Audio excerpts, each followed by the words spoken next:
इनकी खुद की लाइफ में बवंडर मच गया है, इनकी खुद की लाइफ में तहस नहस हो गया है। ऐसा आंधी तूफान चल रहा है कि जिसके बारे में पूछो मत। ऐसा ज़्यादा इन्होंने आपके साथ जो जो कृत्य किए थे ना, इनको सबका फल मिल रहा है।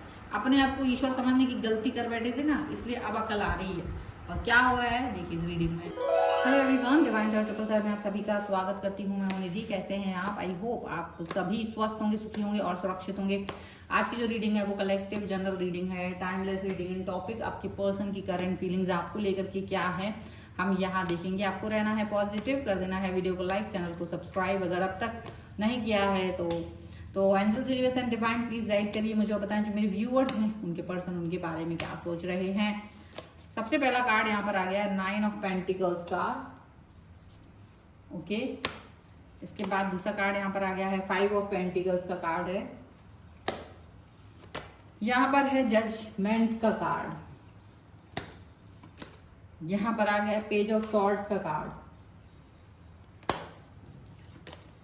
The hermit. यहाँ पर आ गया है पेज ऑफ कप्स का कार्ड। यहाँ पर आ गया है 9 ऑफ सॉर्ड्स का कार्ड। ओके, इसके अलावा यहाँ पर है किंग ऑफ कप्स का card, the tower, and here is 8 of cups. Okay, तो सबसे पहले अगर हम राशियों की बात यहाँ पर कर लें तो ये पर्सन हो सकते हैं आपके Libra, Aquarius, Jamini, taurus, Capricorn, Virgo and cancer, Scorpio, Pisces के पर्सन हो सकते हैं। यहाँ जो कार्ड आ रहे हैं वो है night of pentacles, S of swords and night of swords का कार्ड है। तो देखो क्या होता है ना, कभी कभी आप किसी व्यक्ति के साथ जब आप रिलेशन में होते हो, आप बहुत कुछ कर रहे होते हो और ये पर्सन आपको परेशान करने के लिए बाद में शुरू हो जाता है, बाद में परेशान करता है टीम अप होकर के। ऐसा नहीं अकेला, पूरी टीम बनाएगा, उस टीम के साथ आपको परेशान करने की कोशिश करते हैं। बातचीत करने का जो इनका दौर है वो खत्म हो जाता है। ये आपसे बात नहीं करना चाहते हैं, आपकी बातें नहीं सुनना चाहते, अपनी बात आप पर थोपना चाहते हैं और आपका कुछ भी कहना इन्हें गुस्सा दिलाता है, नागवारा गुजरता है बहुत ज़्यादा। ऐसा यहाँ पर सॉरी दिख रहा है। मतलब इन द सेंस अगर देखा जाए तो आप एक ऐसे रिलेशन में रहे हो जो बहुत आपने कोशिश की कि सब ठीक हो जाए, सारी चीज़ें बेहतर हो जाए, सब कुछ अच्छा हो जाए और आपकी कोशिशें करते रहने के बाद भी चीज़ें उतनी अच्छी नहीं है। अब सबसे पहली बात तो कर्मा का सिद्धांत सिर्फ इतना सा है कि लोग आपके साथ में जब बुरा व्यवहार करते तो ये भूल जाते कि वो जितना आपके साथ बुरा करेंगे, क्योंकि वो आपको सबक सिखाने के लिए बहुत डाउन चले जाते हैं, बहुत ही ज़्यादा गंदा, मतलब जितना वो उनके बस में होता ना, आपको तड़पाने का, तरसाने का, परेशान करने का, जो वो कर सकते हैं वो सारा कुछ करते हैं। और उसके बाद भी आपको मतलब वो हर तरह से आपको आपका मान सम्मान की धज्जियां उड़ाना, आपका हर तरह से मतलब अपमान करना, दुखी करना, ये सब कुछ करते रहते हैं और आप ऐसे ही रिलेशन में रहे हो। और यहाँ पर ये पर्सन अपने जेंडर का फायदा उठा रहे। अगर आप मेल फीमेल कोई भी है, आपका जो भी पर्सन है वो अपने उस जेंडर का फायदा उठा करके आपको ज़्यादा परेशान करने की कोशिश कर रहे हैं और वो अपना मतलब ये दिखाने की कोशिश कर रहे हैं कि पावर उनके हाथ में है, सत्ता उनके हाथ में है। वो हो सकता है आपसे थोड़े ज़्यादा पावरफुल हो सकता है उनको इस चीज़ की हनक हो, इस चीज़ की धमक हो, इस चीज़ की उनको बहुत ज़्यादा, एक होता है ना एक इंसान को घमंड हो जाता है, ये वही है। लेकिन भाई तुम कठपुतली हो, ईश्वर के, भगवान ने सबको भेजा है, ईश्वर ने सबको भेजा है, सबके कर्म सिद्धांत जो भी हैं वो है, सबके विचार हैं और तुम कोई नहीं होते थोपने वाले। बट ये जो खुद ईश्वर बनने में लग जाते हैं ना, मतलब एक घर में एक बाप है, एक दूसरा इंसान आता है, वो भी बाप बनने की कोशिश करता है, तो उसका क्या होता है हश्र। वही वाली बात है कि भाई ऑलरेडी भगवान हैं, एग्जिस्ट करते हैं, आप आकर के वो पिताजी बन के दूसरे व्यक्ति को परेशान करने की जो एक सिद्धांतवादिता पे चल रहे हो, आप सोच रहे हो कि आप इस व्यक्ति को परेशान कर दोगे, यानी कि आपको परेशान कर देना, आपको दुखी कर देना, आपको हर तरह से आपकी लाइफ में कमियों को डाल देना, आपको जितना वो कंट्रोल कर सकते हैं उतना कंट्रोल करना, वो सब ये करना चाह रहे हैं। और जितना ये आपको इस तरह के कंट्रोलिंग बिहेवियर में दिखा रहे हैं, वो कंट्रोलिंग बिहेवियर आपको दिख जरूर रहा है। लेकिन यहाँ पर एक चीज़ ये दिख रही है कि अगर इतना कंट्रोल करने की आपको कोशिश कर रहे हैं तो ये याद रखें कि जजमेंट, जब ईश्वर की लाठी चलती है ना तो ज़बरदस्त चलती है, और ईश्वर की लाठी में कभी शोर नहीं होता है, सिर्फ दर्द होता है। जब ईश्वर की लाठी पड़ती है ना, इंसान सिर्फ रोता है, आंखों में से आंसू आते हैं, रोता है, तकलीफ होती, पेन होता है। और वो जितनी जोर से तुम किसी व्यक्ति को जकड़ रहे हो ना, तो तुम्हारी जकड़ तुमको भी ईश्वर जकड़ेगा। ये शर्त होती है कि आप जितना आप एक व्यक्ति को परेशान करोगे तो उतना ही परेशान आप भी होंगे। तो क्यों कहा जाता है सूद समेत वसूलना? सूद लेते हैं आप, किसी से कर्जा लेते हैं तो 1% 2% का ब्याज भी आपको एक्स्ट्रा देना पड़ता है। EMI पे कोई चीज़ लेते हैं और सस्ती जरूर लगती है, लेकिन वो फिर आपको ज़्यादा महंगी पड़ जाती है। वही चीज़ कर्म का है। तो अगर आप किसी को परेशान करोगे तो आपको जो कर्म वापस से मिलेगा, तो वो ऐसा नहीं मिलेगा कि आप मज़े कर रहे हो दूसरे को परेशान, कोई आपको भगवान ने ठेका थोड़ी ना दे रखा था कि आपको परेशान करना है। तो यही चीज़ है। अब ये पर्सन को ये अभी ईश्वर दंड देने वाला है ऐसा लग रहा है, और ये अपने दंडात्मक कार्यवाही के प्रति ईश्वर को भी चुनौती देते हुए नजर आ रहे हैं कि तुम क्या कर लोगे मेरा। मतलब ईश्वर को, अगर आप ईश्वर की बात करते हो, कर्म की बात करते हो, तो ये मजाक उड़ा रहे हैं उस चीज़ का।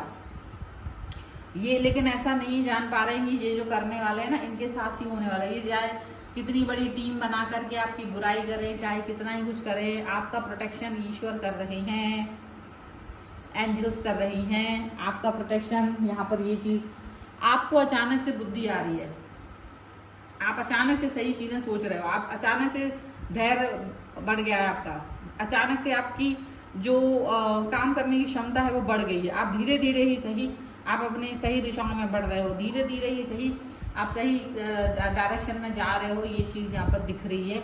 और ये जो डायरेक्शन आपका है, ये जो आपका सिद्धांत है, ये भी आप जान रहे हो। लेकिन यहाँ पर एक चीज़ आपको समझने की ज़रूरत है कि आप कितना ही कोशिश कर लो, आप इस व्यक्ति के चंगुल से नहीं निकल पा रहे थे। अब ये पर्सन जो है ना, ये चंगुल में फंस रहा है अपने आप। ये टीम अप हो रहा था, और इनके साथ जिसने भी टीम बनाई थी ना, वो इनको प्रेम कर रहे थे, बस इनका फेवर लेने के लिए, चापलूस बन करके इनका फेवर लेने के लिए इनकी टीम में शामिल हो रहे थे। वो भी ये बात भूल रहे थे कि वो खुद पिताजी नहीं है, वो ईश्वर नहीं है, लेकिन वो अपने आप को सब ईश्वर, देवी देवता ये सब मान करके आपको दंड देना, आपको परेशान करना, आपको उद्वेलित करना, आपको कष्ट देना, क्रोध दिलाना, ये सारी चीज़ें वो कर रहे थे। लेकिन करना केवल आपके पर्सन को थोड़ा मिलेगा, उन सबको मिल रहा है जो भी इसमें शामिल थे, इस सब में शामिल थे जितने भी लोग, वो सभी कष्ट पा रहे हैं। वो सारे के सारे दुष्टता अपनी दिखाने की वजह से अब खुद मानसिक रूप से परेशान होते हुए नजर आ रहे हैं। मानसिक कष्ट उनको हो रहा है। वो ये सोच रहे थे कि हम बहुत मजे करेंगे, ऐसा कुछ भी नहीं हो रहा है। वो अपने आप को, इनको देवी देवता मान करके इनके साथ चल पड़े थे, लेकिन ऐसा कुछ भी नहीं कर पा रहे हैं। अब ये आपको जो कष्ट देने की सिचुएशन में पहुंच गए थे, अभी खुद रो रहे हैं। क्यों? इनके सारे काम बिगड़ रहे हैं। अय्याशियां जो करी थी ना, पैसा खर्च हो गया है, स्वास्थ्य खराब हो रहा है, मेंटल फिजिकल हर तरीके की कष्ट प्रताड़नाएं मिल रही हैं। अब जो जितना मजे में जी रहे थे ना, उतना ही कष्ट आ गया है। जितना मजा वहां पे कर रहे थे, उतना ही ज्यादा कष्ट अब आ गया है, मजा की सजा, क्योंकि आपको ये कष्ट पहुंचा रहे थे। तो जैसा जैसा कष्ट इन्होंने आपको घेर के रखना, आप पर काम लादना, आपको आपके ऊपर व्यंग्यात्मक बातें करना, आपको कष्ट देना, आपको अपमानित करना, आपके परिवार को अपमानित करना, जितना जितना ये सब कुछ कर रहे थे टीम बना करके, इनकी खुद के लाइफ में बवंडर आ चुका है। इनकी खुद की लाइफ तहस नहस हो रही है धीरे धीरे। ये जो आगे बढ़ रहे हैं ना, तो इनके खुद के लिए प्रॉब्लमेटिक सिचुएशन आने वाली है। अभी इनको लग रहा है कि बड़ा मजा आ रहा है, लेकिन ऐसा कुछ है नहीं। बड़ा मजा आया, बुद्धू बनाया, ये कुछ नहीं है, ये कुछ नहीं है। ये एक्सक्यूज भी नहीं दे पा रहे, क्योंकि आपको कष्ट देने के लिए जितना इन्होंने मुंह खोला था, उतने मुंह में दर्द हो रहा है अब इनके, यहाँ पर ऐसा लग रहा है। और ये पर्सन, ये जितने भी लोग हैं ना, इतना ज़्यादा ड्रामा कर रहे थे, इनकी लाइफ से हर अच्छाई दूर हो गई है, नाराज हो गई है। इनकी लाइफ में कोई अच्छाई नहीं बची है। जितना ये अच्छाई की तरफ जा रहे थे, सारी अच्छाई जो है ना, इनसे दूर चली गई, डिस्टेंस में चली गई है, क्योंकि ये आपको कष्ट देना चाह रहे थे। और आप कष्ट देखो, आप किसी को कष्ट देने के लिए नहीं बने, आप कर्म जीने के लिए बने हैं, कर्म करने के लिए बने हैं। आप इसके लिए नहीं बने कि आप एक इंसान है तो उसको कष्ट देंगे, आप टीम अप हो जाएंगे, आप उसको परेशान करने लग जाएंगे, और फिर उसके बाद में ये पर्सन जो है वो रोएगा, तड़पेगा, आपसे माफ़ी मांगेगा। तो वही चीज़ वो आपके पर्सन कर रहे थे। लेकिन हुआ क्या है कि भाई टीम अप हो जाने के से आप तो दुखी हो गए, आपको दुख पहुंचाने के बाद और आपको परेशान करने के बाद जो भी इनको जो सजा मिल रही है ना, वो बहुत जबरदस्त है।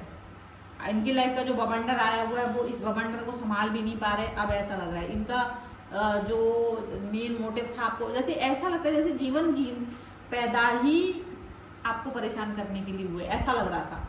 लेकिन इनको भी सिद्धांत मिल गया, इनको भी अच्छा सा दंड मिल गया कि ये है कि तुम्हारा काम नहीं है ये, यू आर नो वन, आप कोई नहीं है किसी को कष्ट देने वाले। प्रकृति अपने आप कष्ट दे देती है अगर किसी को देना है तो। लेकिन इंसान खुद भगवान बन जाए तो फिर भगवान भी उसको बता देता है कि इंसान कौन है और भगवान कौन है। यहाँ पर ये चीज़ दिख रही। तो अभी ज़्यादा दिमाग उनका चल नहीं पा रहा है। अब ज़्यादा दिमाग चलाएंगे तो और भी ज़्यादा फिर दिमाग चलेगा। उन्हें पता चल रहा है वो जितना आपको परेशान करने की कोशिश कर रहे हैं उतना ही ज़्यादा वो खुद परेशान हो रहे हैं। जितना उनका दिमाग आपके प्रति चल रहा है उतना ज़्यादा वो खुद ड्रामाबाजी कर रहे हैं ना, जितना उतना ही उनकी लाइफ डिस्ट्रॉय हो रही है। जितना ज़्यादा वो अपने आप को अक्लमंद समझ रहे हैं उतने ज़्यादा मूर्ख नजर आ रहे हैं। यहाँ पर ऐसा दिख रहा है।